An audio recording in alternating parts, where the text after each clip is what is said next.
Ricans talking. That's what happens when you get two Puerto Ricans talking. Ooh, We just lose track of time because, time waits for Puerto Ricans. exactly. And we love to talk, that's for sure. That is for sure. That is for sure. But this is all good. We are live. It says we are live. And okay, so all of you that are watching right now need to do me a favor. You need to share, like, follow, tag everyone you know. As you know, the algorithms are taking classes or shows like mine that are sharing new truths that aren't the narrative. And so we're being garbled. We're being garbled. So the only way people know that we're on is by you sharing it and someone happened to be waiting for the class to start. So all you teachers' pets, it's time to do your part. Start sharing, liking, following, because today we're going to be talking about a very tough subject. And I'm not going to talk too much about it, but it's about domestic abuse. So I'm going to start the recording because I've been known to not hit the record button.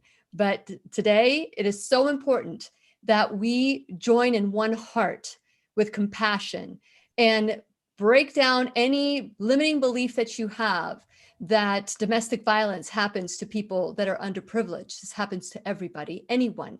Nobody is immune to this. So today we're going to talk with Anel Miller of the Salvation Army Domestic Violence Program. And we're going to learn how to leave a violent relationship. So fasten your seatbelt. We're going to learn and grow together. Here we go. It's time to dance, Anel. Oh, I forgot to tell you about that. It's time to dance. Here we go.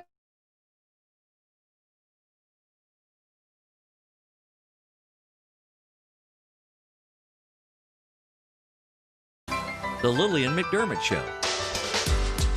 We love, we fear, bridges we burn, we make mistakes, then we live and learn. When life gets tough, and it seems like your best ain't good enough. If you're in need of hope, you know where I'll be right here. Right here, and when you need a friend, you can count on me. I'll be right here, waiting for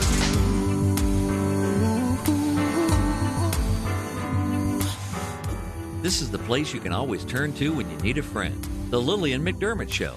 To reach out to Lillian, visit her on the web at whenyouneedafriend.com. Now let's all learn together. Here's Lillian McDermott. Hello, my listening and viewing friend. It's so nice we can meet each other on the air on this beautiful, best day ever. And for those of you who are tuning in for the first time, please know I've been waiting for you. This is a safe place where you can go to when you need a friend.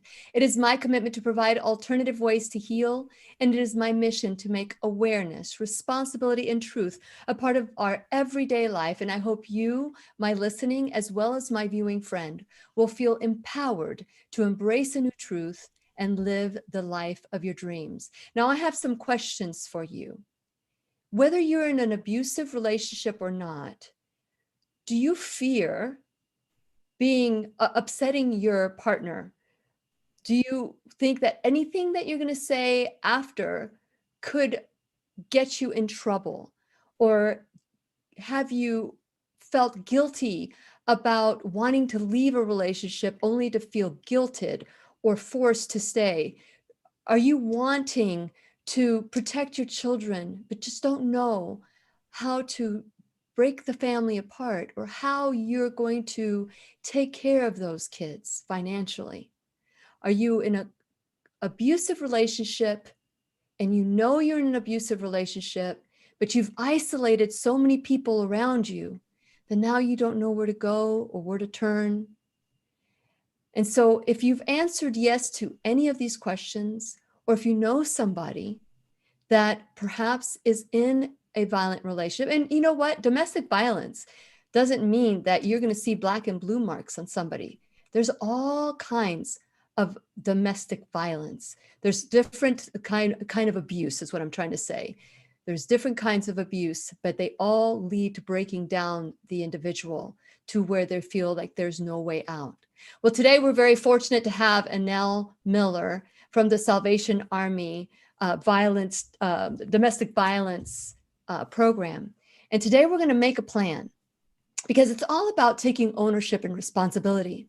And one would say, well, how did I create getting beaten up? Or how did I create marrying an abusive person? Well, if you don't look at it with any emotional ties, you are in it. That way you created it is you brought that person in. You allowed that person in your life. 2 + 2 = 4. It's not to judge it. It's not to find blame, shame, fault, or duty. It just happened. And so now what? Now what? The first question is figuring out how you created it. The second question is what are the gifts and lessons? The third question is what's going to be different? And the last question is how I'm going to use this information or my experience to help somebody else. So today we're going to see how we can help somebody else through the work that the Salvation Army is doing and the advocacy of Anel Miller. And since it is our sole purpose in life to give and receive love and knowledge, I am so grateful that Anel Miller is here to do just that. Welcome, Anel, to the Lillian McDermott Radio Show classroom. Hi, Lillian. Thank you for having me. I am excited. You know, as a matter of fact, we were talking like two friends that hadn't seen each other for a long time, but I forgot to prep you. So you're on your own.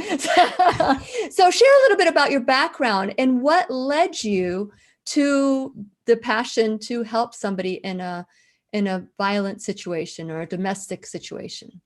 Yes, I have a master's in counseling psychology. I have always been very passionate about working and helping individuals. My first job in social services as a mental health counselor, I had the opportunity to work with many families with different issues and problems, and then there was this amazing opportunity that was given to me by the Salvation Army Domestic Violence Program to be one of the advocates.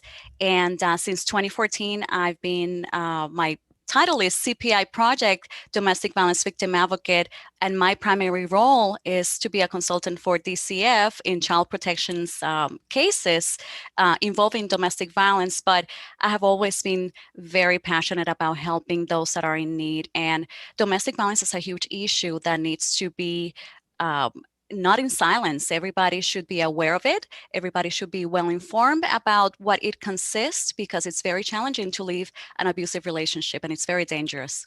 Yes, absolutely. And that's what we want to kind of hone in. I was criticized back in 2011 when I started this. Well, it was a show back then. Now it's a classroom. When I started the classroom or the show, I was criticized because in December, for some reason, I felt December, there's so much stress, there's so much going on.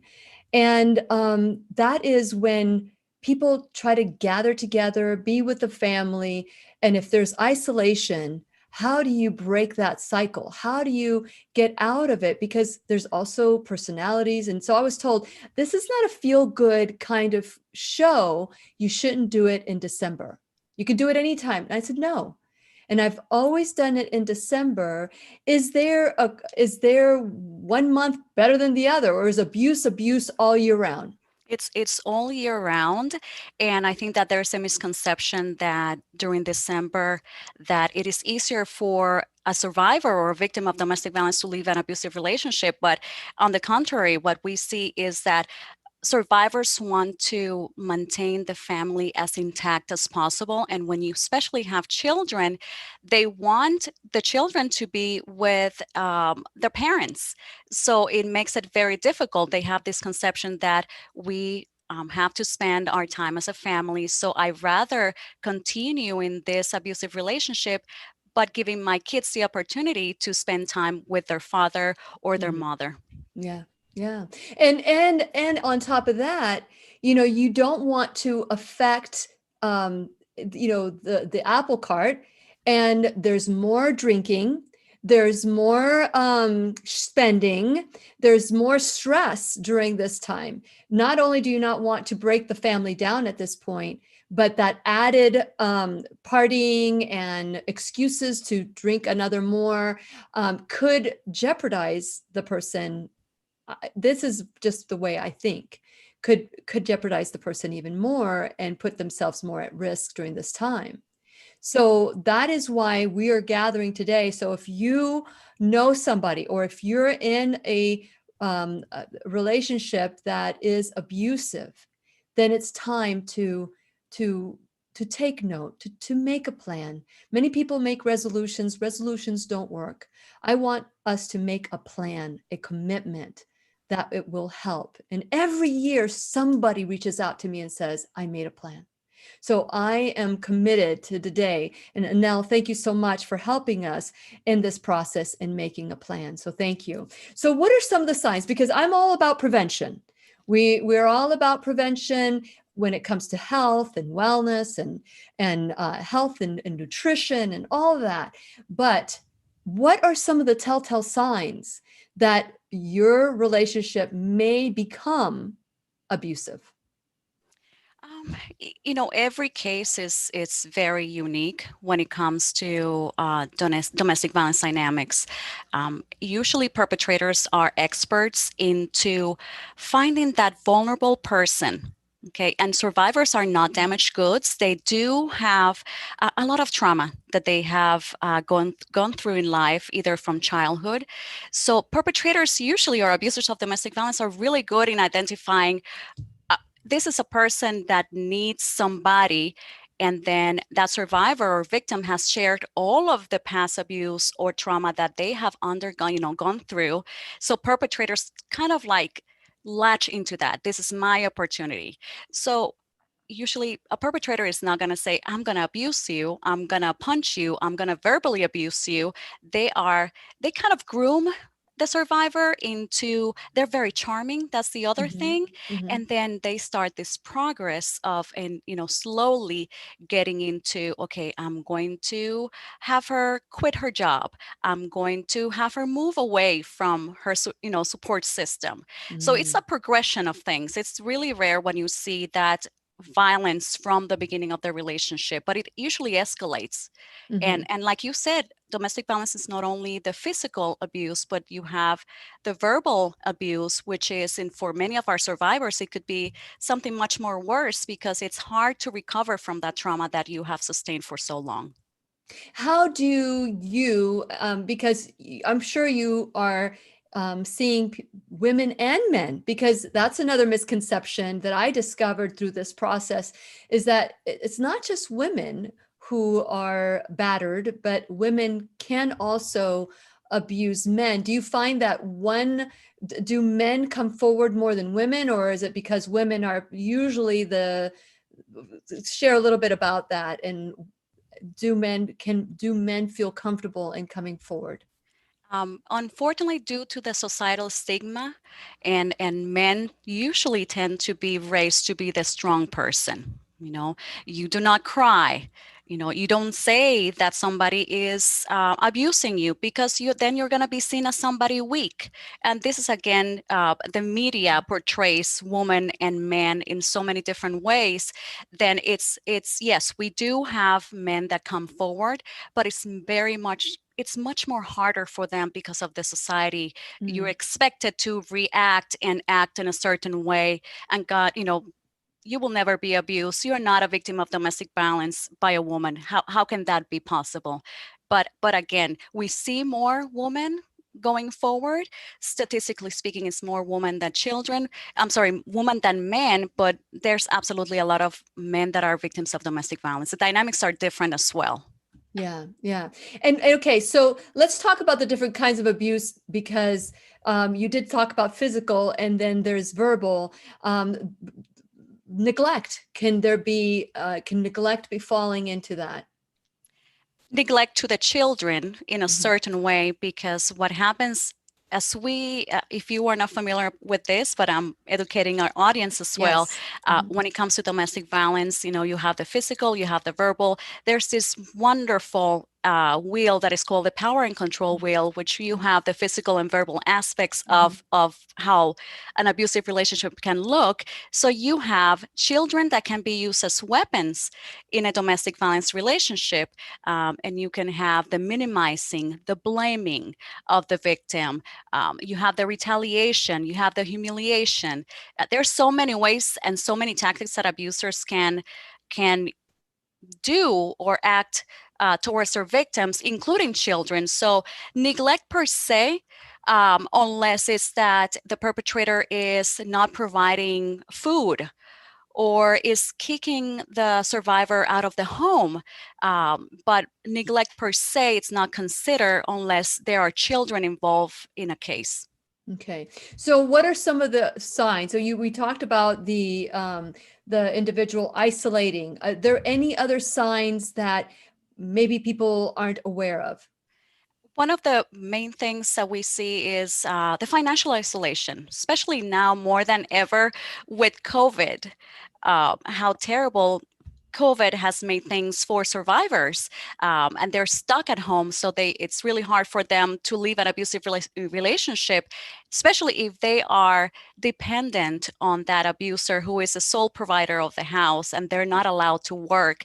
So we see a lot of the isolation to your support system, especially now with COVID, and then also the financial isolation, especially if you are a parent who has children. How am I going to be able to provide for my children? I don't want my children to be homeless and not have a roof or food.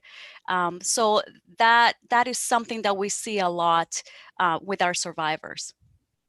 So you have a program through the Salvation Army. There are a lot of other programs out there. As a matter of fact, I want to give you the 1-800-ABUSE line. It's a national, it's 799-7233. There are a lot of, and Robert, if you could put that in both chats, there's the abuse nationwide. There's also groups like yours. What is keeping people from coming forward and saying, wow, we have all these resources? What is stopping people from leaving these abusive relationships? I think that educating our community is extremely important.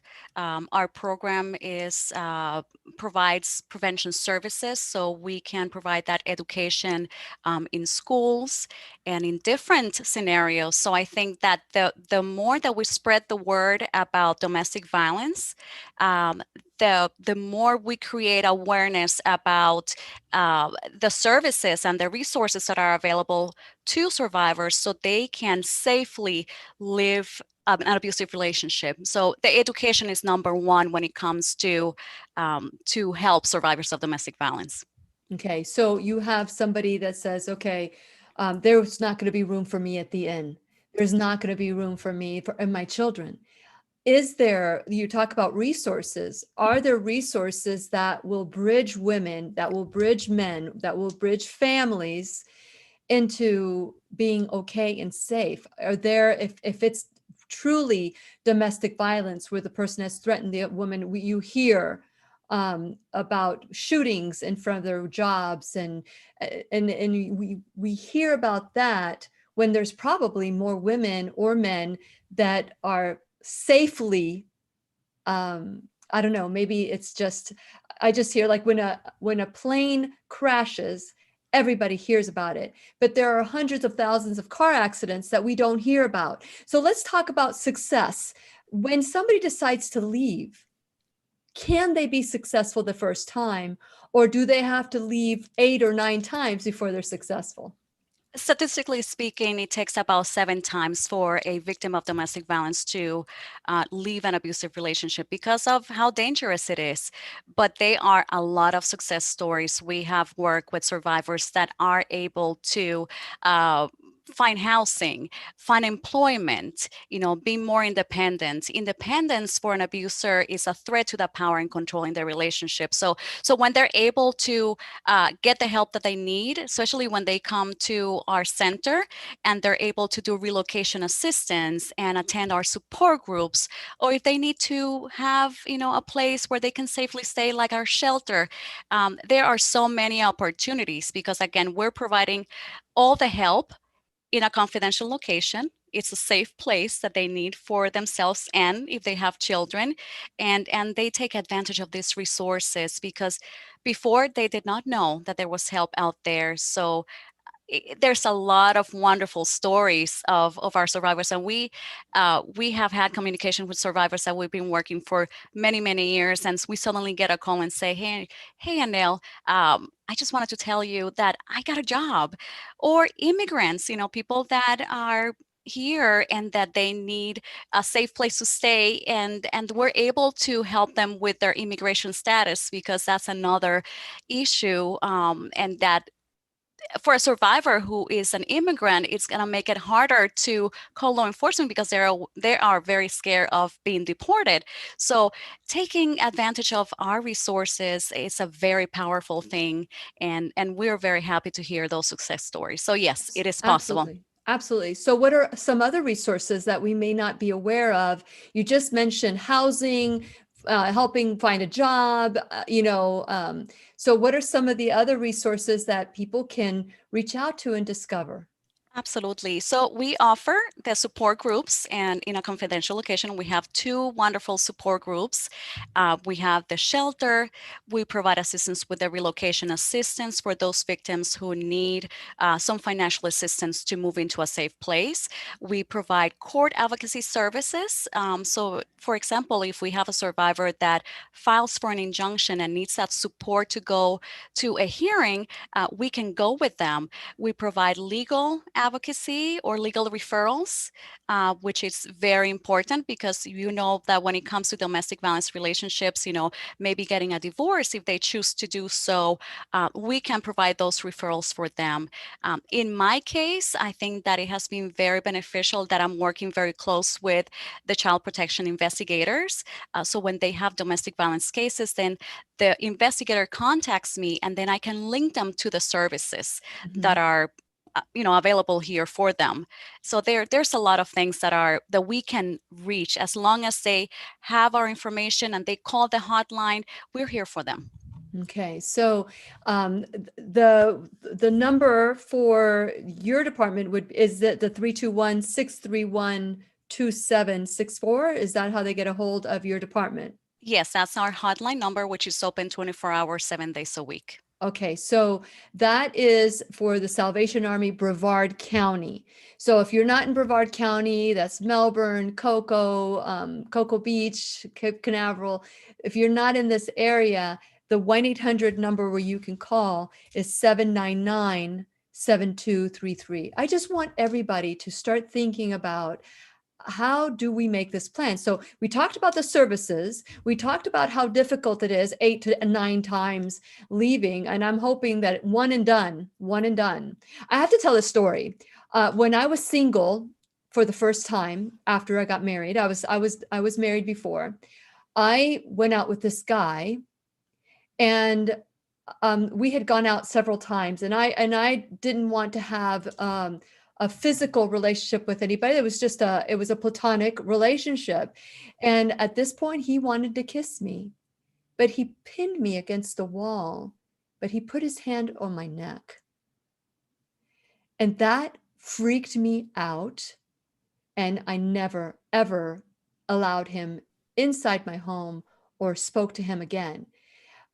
That to me was, you don't hold somebody, and it wasn't like he pushed me. It wasn't that obvious. It was kind of like a gesture that maybe he thought was romantic, but to me, it freaked me out to the point where I was done dating for a while.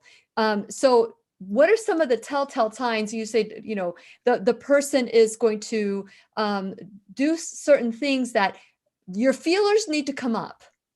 Was that good for me, or was I being judgmental, or was I being, No, you were not, and you had the ability to identify that that was not an appropriate reaction or Yeah. action from this particular person. And unfortunately, when it comes to our survivors, some of them they are not able to identify what is an unhealthy relationship and what are the red flags Hmm. to look. Um, Survivors, some of our survivors have been conditioned on their use because of their trauma, past trauma, to think, they're conditioned to think that this is what love is. Oof. And the other thing is that the social media, when we look at the television and all the movies and different ads out there, portrays love sometimes or violence. It Mm. romanticizes the violence like it's something, oh, powerful, this is a great man. But again,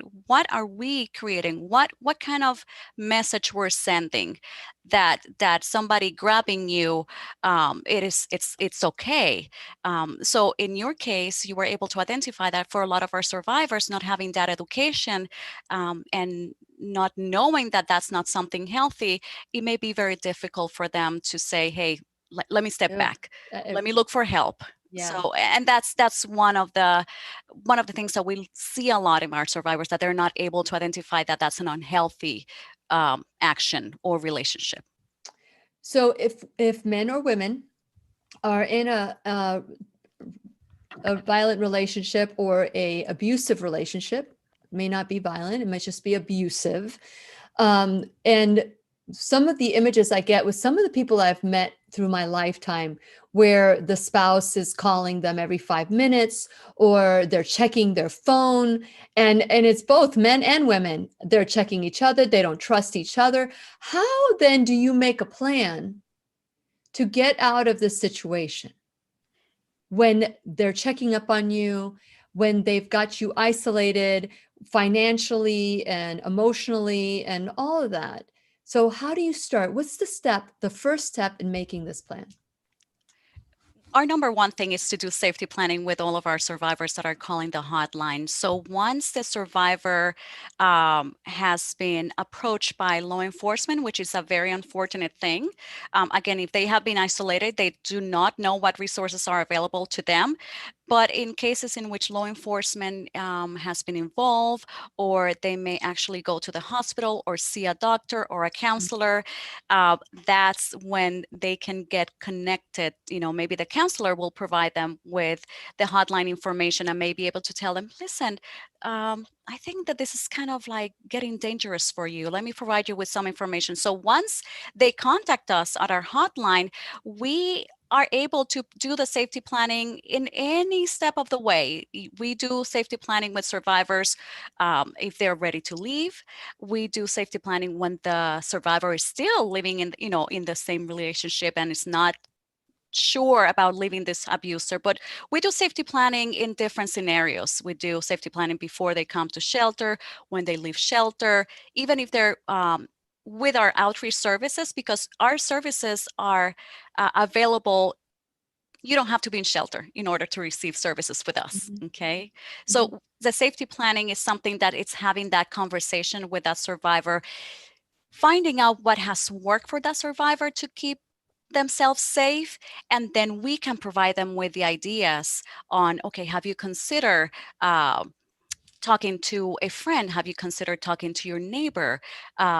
If you're not able, if he breaks your phone, is there a way that you can turn on the porch light? So we come with creative ideas on how they can send a message when they're unable to do so because of the dangerous situation. So it's Mm. having that conversation with them because they're the experts. They know what has worked for them to keep themselves safe. Yes. And so, what are some of the other signs and things that they can do to help start the process to leave? I think that connecting with us is would be the first step. But how do we call? How does somebody Okay. call you when somebody's checking their back and they're breathing down their neck? And now the mentality of the abused person and you call them survivors. The person that is being battered and abused, or just the verbal, they feel like they can do nothing. How do they get that 20 seconds of courage to take that first step? And if they're not able to reach out and give us a call, because if you have the perpetrator living with you, there's no way that you're going to have that conversation and call law enforcement. We have a text and web chat line that is available to them.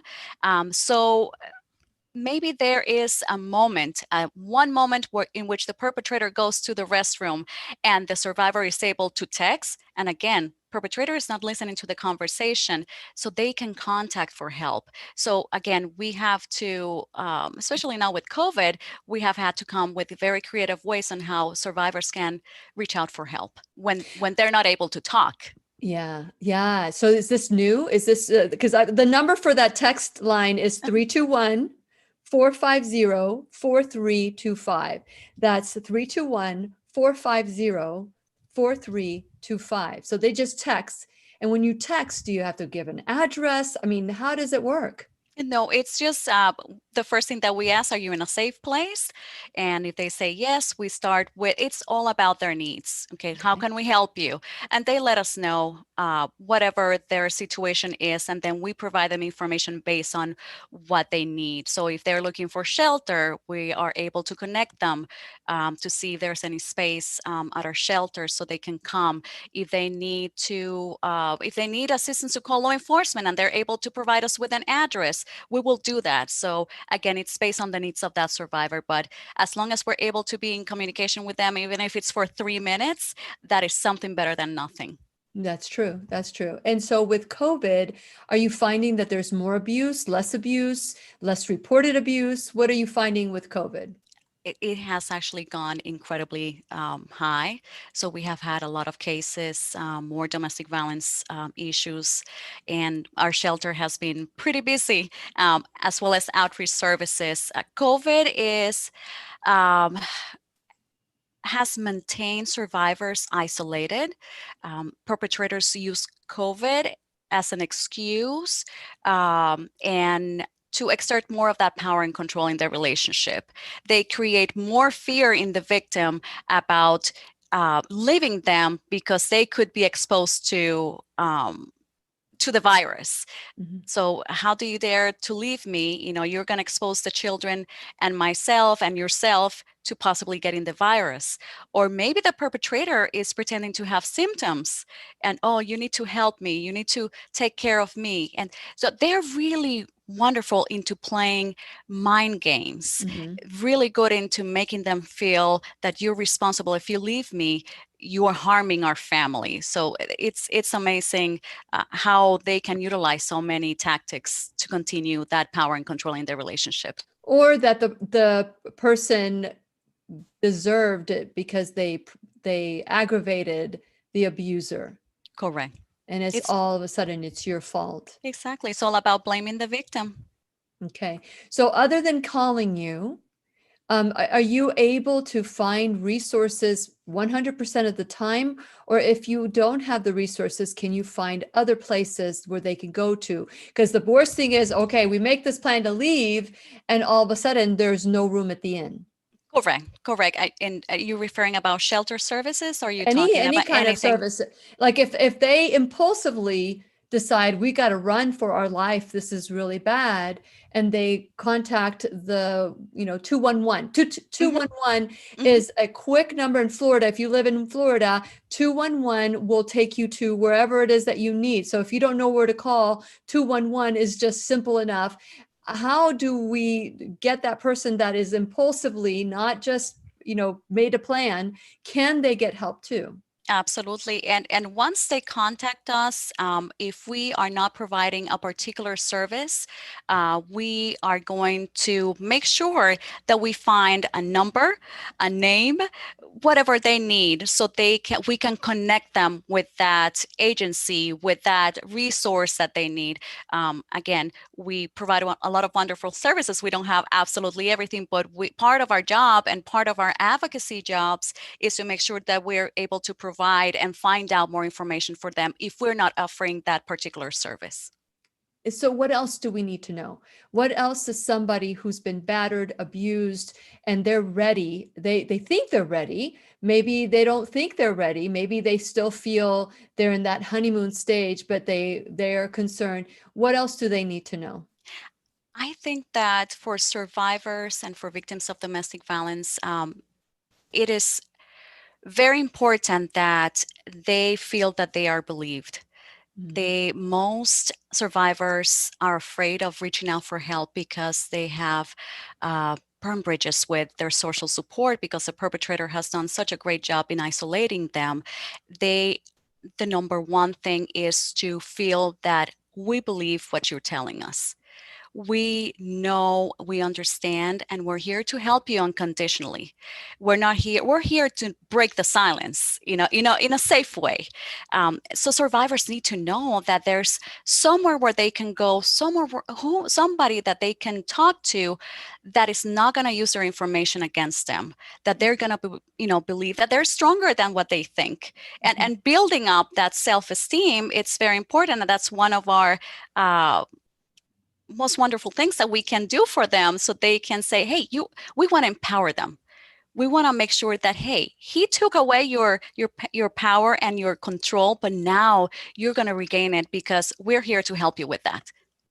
Okay, so you have made reference many times that many of the people who are the victims have had past traumas in their life. So now you're dealing with past traumas. And now you're thinking, this is as good as it's going to get. Maybe they grew up in a violent situation, and that's what was a model of love in their home. So how does someone break the cycle when they've got all this baggage with them? How do you encourage? What can you tell somebody right now that is feeling this is the best I'm going to get? This is the best I deserve. What do you tell them? I tell them that it's not their fault. A lot of them carry a lot of guilt. And some of them believe that I deserve this. I can't believe that I didn't see that when I was supposed to see it, or they feel that they needed to protect their children. What survivors need to hear is that was the best that you could do at that time, even if you feel that you are responsible for that abusive relationship and it's not their fault. It's extremely important we tell survivors this is not your fault. Yeah. They are going to be ups and downs because we have to be realistic with them. It's going to be a challenging process, but they need to know that it's not their fault and that we want to be there for them to provide them with the help that they need. So, for example, we have survivors that have had substance abuse issues, mental health issues. We see a lot of anxiety, depression, which it comes from that trauma, maybe caused by the domestic violence, maybe caused by a childhood trauma. So we are there to help them unconditionally. We are here to help you where you're at. And we will be every step of the way with you, providing you the resources and help you, but they need to be ready, okay? But the first thing that you need to let them know, this is not your fault. This is all the perpetrator's, the abuser's fault. That's the person that exerted that control in their relationship. Absolutely. And I totally get it. I want to go back. Originally, I said taking responsibility. The word responsibility, when I talk about it, is not about fault, blame, shame, and duty. When I talk about the word responsibility is if I create everything in my life, and this is the beauty part of it, if I create something, I can uncreate it.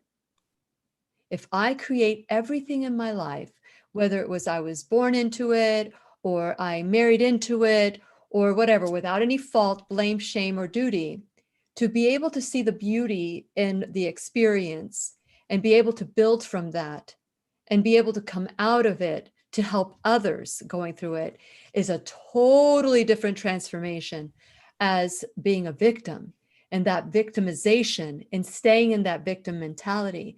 And so one of the reasons that we're doing this is I want you guys to know, all of you, whether you're maybe in a relationship that you're not, it's kind of like at the beginning, just like that guy that kissed me and put his hand on my neck. I mean, it was like the freakiest thing. If you get those red flags that are coming up, walk away. First of all, walk away from that. But if you're deep in it, you have a child with the person, or now you're financially dependent on that person, and there's fear involved because now you're afraid that you're going to be, it is time to create a plan. And I love what Anel is talking about today, the sub. And we've had, and I have to mention Cindy Mitchell. She was the first one to be brave enough to come in the show many, many, many years ago to talk about these issues, because it is very important that we figure out a way to be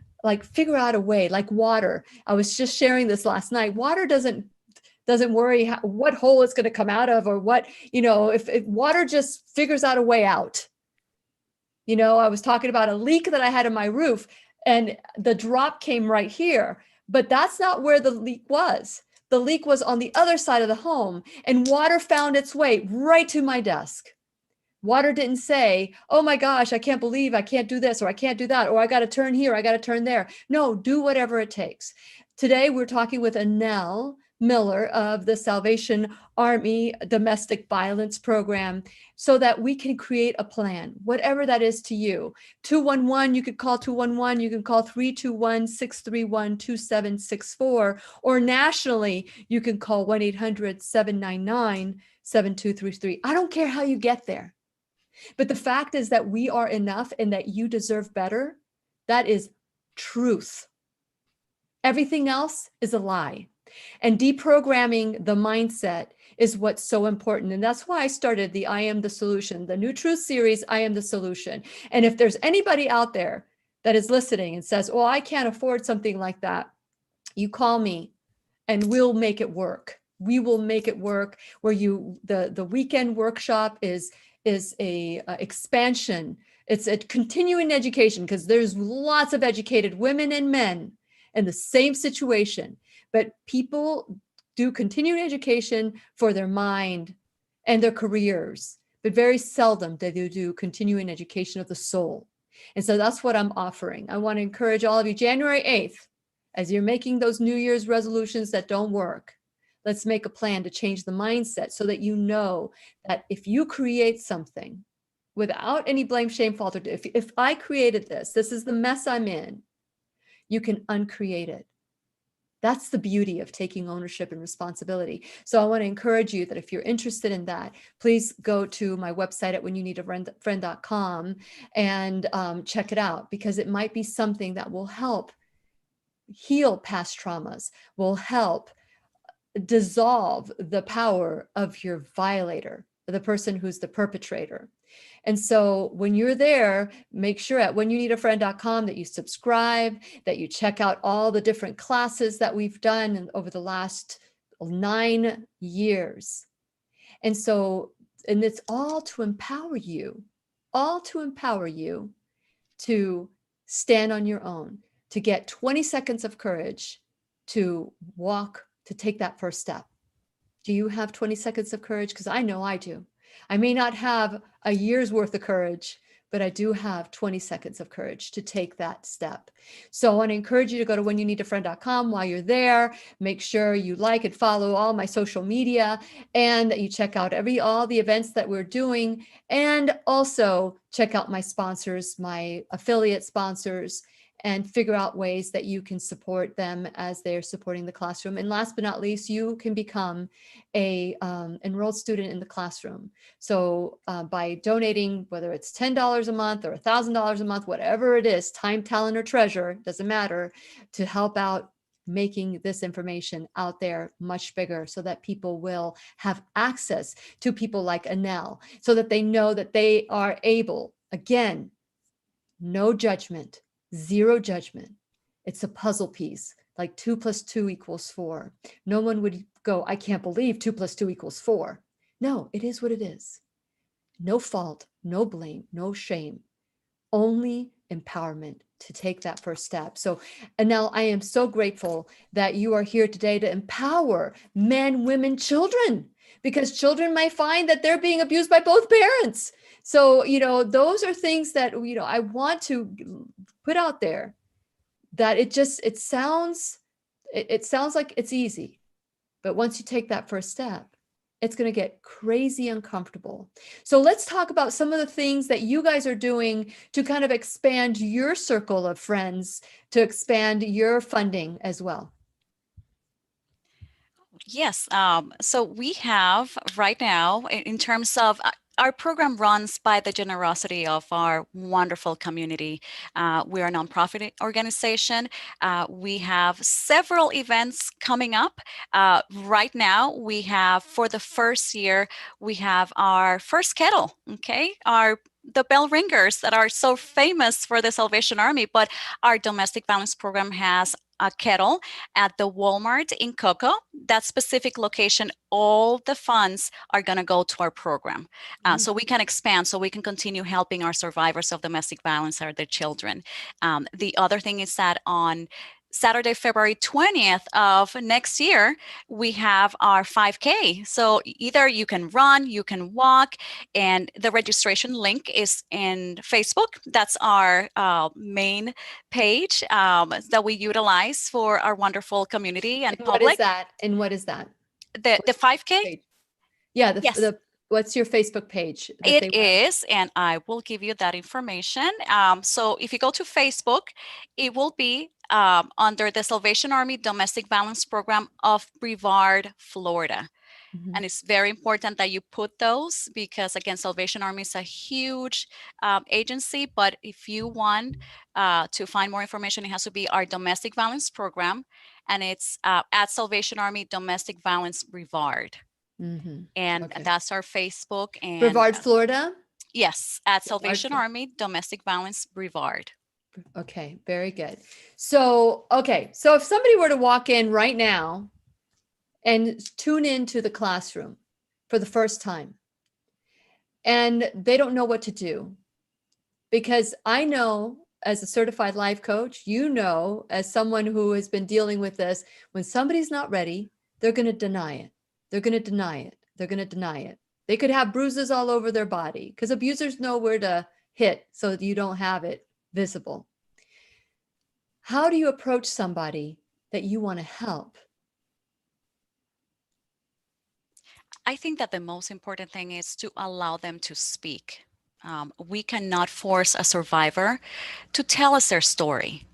It's very important that the number one things for them is to feel that, okay, I'm in a safe place right now. And not until they're at a safe place, or talking to somebody that can provide that safety, they're not going to talk. And like you mentioned, Lillian, not all survivors are able to identify those red flags. And that's where the communication and the education is so important for them. So we have to, when we talk to survivors, we go at their own pace. You give us the information that you feel that you can give us, because again, that's part of that empowerment process. We are going to work with you at your own pace. So slowly you start developing a relationship with that survivor, if you're able to talk to that survivor for a second time. But knowing that you're not going to push them, or you're going to force them, that you're going to allow them to talk, that's the first step. And reminding them it is not your fault, and I believe you. And I'm here for you. I want you to know that. Have you ever experienced people that would fake abuse? Why would they even think that they wouldn't be believed? The people that fake abuse, and what we have seen a lot, is actually the perpetrator. So a lot of perpetrators, utilize that tactic, or they instigate a survivor to react. Mm-hmm. Exactly. And it's more of a self-defense kind of thing, because the perpetrator instigates, and then a survivor reacts to it, but it's because they're so tired. And I'm not saying that it's okay to retaliate in any physical or verbal way, but that's when we see it the most, that it's a perpetrator pretending to be a victim, when in fact they have been an abuser for a long time. Mm, I wouldn't have even thought of that. But I could see how that could be, because now there's a record saying that they're the abuser. Exactly. And a lot of our survivors have been arrested for domestic violence, but we see things as a whole. It's a big puzzle. Okay. And when you look and when you hear the stories that this person has been abusing me for so long, and this person sabotaged my sobriety efforts, and he was instigating me because he said that he was going to have me arrested, and he said to me that if I left him, that he was going to take the kids away from me. It's just very sad, the situation. So we see a lot of those, but it's mostly the abuser doing that. How do you keep the children from being separated from the parent? What we do is that if we have shelter, okay, and they're able to come to the shelter, we want to make sure that we have space for the children as well. One of the things that we do is that we provide legal referrals. So we see a lot of perpetrators that are fighting for custody, and that they're trying to gain 100% custody of the children as a tactic and retaliation because the survivor has left them.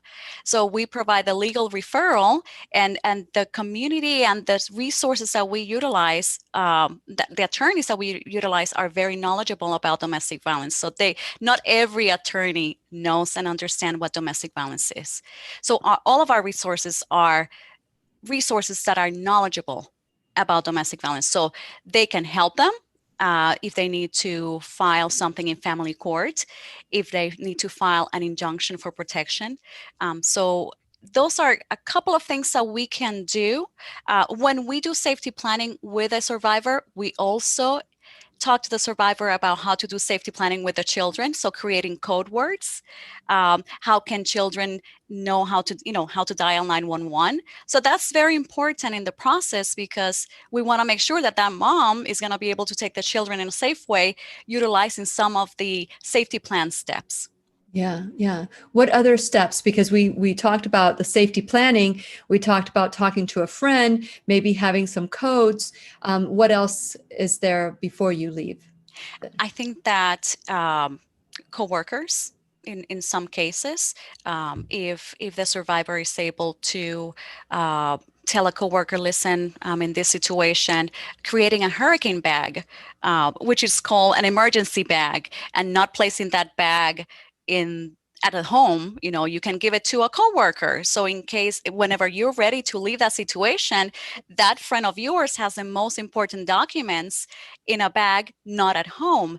And I think that there's a lot of creative ways. When I work with the investigators, some of our investigators are amazing and very creative in advocating for that survivor and helping to create a safe plan for them to escape as well. I train the investigators, so I give them cues and a couple of ideas on, if I'm not available, how can you assist as well? So it is a community, it's a coordinator community response when it comes to domestic violence. So I can do my job, but if law enforcement and medical providers are not informed on what domestic violence is, then we are not really helping that survivor and making matters much more difficult for them. So we want everybody to be on the same page and educated. To get an idea of how predominant this is, what are some of the statistics of women and men who are abused compared to people who are not? So we have about 1 in 3 women that are abused. And specifically, I don't have the statistics for males.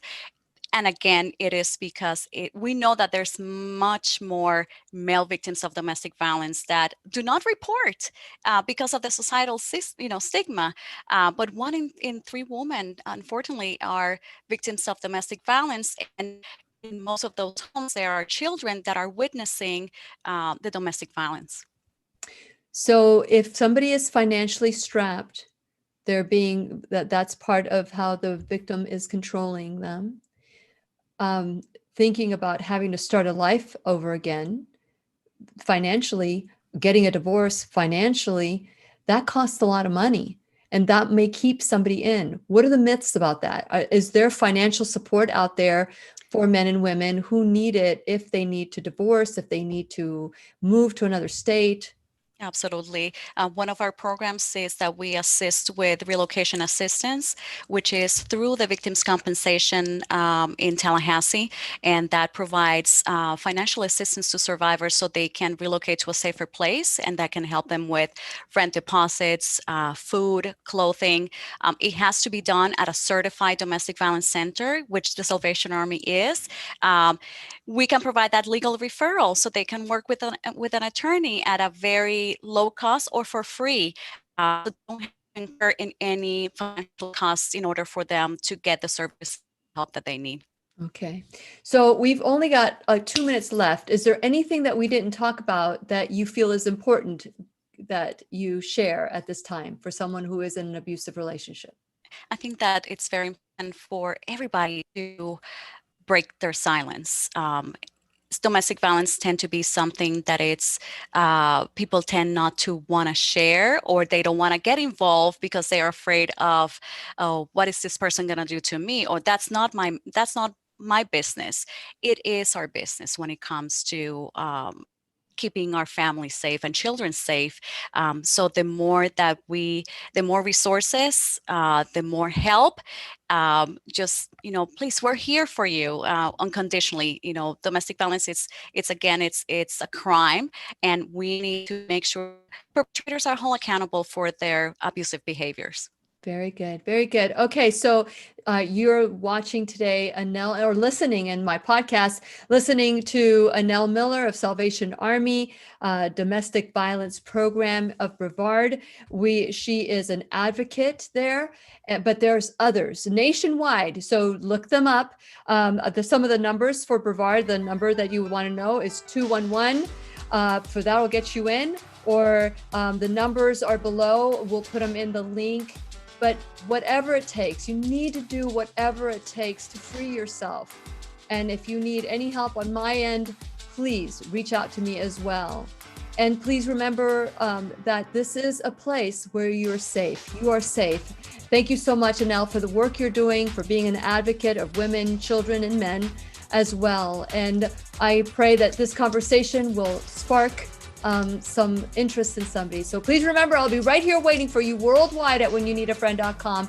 This is Lillian McDermott and Anel Miller wishing you love, peace, joy, and unexpected abundance. The opinions and advice expressed Make it the on best Lillian day McDermott Radio ever. Show are intended for the individual callers and guests on the program and are presented to our wider audience solely for general educational purposes. Please act responsibly and consult personally with your own medical, psychological, or nutritional expert before taking any steps to improve your life. I am very grateful to you today. I'm thankful that you have had the courage to come forward, because domestic violence is not a glamorous job. It's not a glamorous job. And so, as with your career and your education, you could be doing anything else that you want to be doing, but you're choosing to do this. So I want to acknowledge you for making a difference in people's life that are at their most vulnerable. So thank you. And for those of you who are watching, make sure that you like, follow, tag, share this with someone that may spark a conversation, and just offer, can somebody say, just come over and spend the night, or come over and stay with us, or would that put them too much at risk? Oh, no. Again, it's up to the survivor. If they're ready to come with us, even if it's just for half an hour, and that's the safest and the most that they can do. Again, we want to empower them so they are the experts, so they make the decisions. We don't make the decisions for them. We're here to help them unconditionally. Yes. And so I'll let that be the last word. Just remember that the holidays are a time of celebration, a time of unity. And I hope that you reach out to people and risk having that conversation, because you never know. Maybe they are ready, but they just don't know how to bring it up. But if you come and approach them with love and compassion, maybe that'll be the life that will change that day. So I want to encourage all of you to create a safe place without judgment, so that you can be the person that helps kind of like catapult them to that next level. But again, if they choose not to do it, be loving there too, because everybody's on their own journey, right, Anel? Absolutely. Everybody's on their own. So thank you for the work that you're doing for the Salvation Army. Thank you guys for watching today. I'm hoping that this will reach many people worldwide and that they can start making their plans. So we're going to say goodbye right now, and on Facebook and on YouTube, and hopefully we will see you soon. We'll see you tomorrow, because tomorrow we have, I can't remember who's going to be on tomorrow. I do remember, but it's just like it just fled my mind. But tune in at 5 o'clock tomorrow, because we'll be right here waiting for you. So we will see you then. Okay, I think I